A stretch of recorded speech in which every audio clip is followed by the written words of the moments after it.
Yeah. Yeah, they've not been. Are they just lucky? No. It's a method that is working. It's great coaching by the manager. His in-game management is superb. I think the reason people say they are lucky is that when you watch Liverpool play every game, there are times in the game that you feel Liverpool and the pressure, they could lose, they could concede goals, but that is why you commend the coach, because it's in-game management. When he changes things, when he makes substitutions, when he switches systems, it works. It works, and normally, and throughout the whole season, it's giving him results, apart from that game that we saw against Nottingham Forest, which they would now count as a fluke, considering the results that followed. So it's more credit to Arne Slot than the fixtures that he got.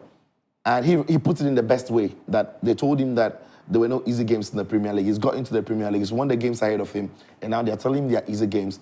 But who are now the more difficult teams for him to play? He plays Man City, who are not in great shape next week. Right. And at the moment, Liverpool are looking favourites going into that game, considering City's 5-game defeats in a row as we speak now. City going to midweek. It could be 6 defeats in a row going into the game against Liverpool. But when you watch Liverpool play, and what Arne Slot has done, I think that he's come into the club, he's laid down the marker, he's made tweaks to the team, and not necessarily destroyed or destabilized everything the players know. But what he's done is, you can consider it little, but great in the way the team looks. Okay. So what Arne Slot has come to do is, whereas under Jurgen Klopp, his team was predominantly, attacking-wise, dependent on the front 3 men and the 2 wide defenders in terms of the fullbacks. What Slot has done is that these fullbacks, they're not going to depend on them for attack.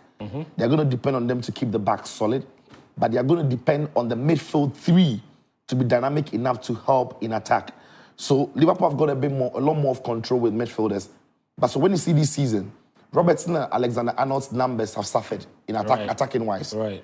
But what that has done is to bring some defensive solidity to the team. So when Robertson is attacking, Trent Alexander-Arnold or Conor Bradley, if he plays, it's not necessarily going so high like under Klopp. So under Klopp, you could see Robertson very high on the left, Trent very high on the right, and then Fabinho, Jorginho, or Henderson would have to sit back and occupy those spaces where the fullbacks have left.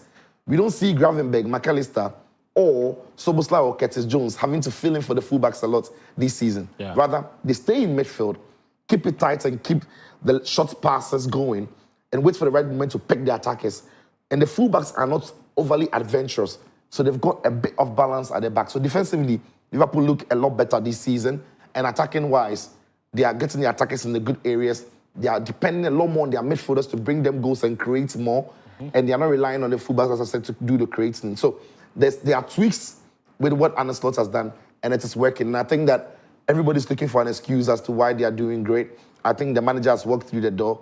It is shocking that the manager comes to the Premier League for the first time, and that's what he is doing. We've seen few managers do this, and he's on track to achieve something huge. Next week's game against City could be the league. Could be the league right there. The defining game. It could be the league right there. And that game comes at Anfield, and I think guys got what it takes to smash City.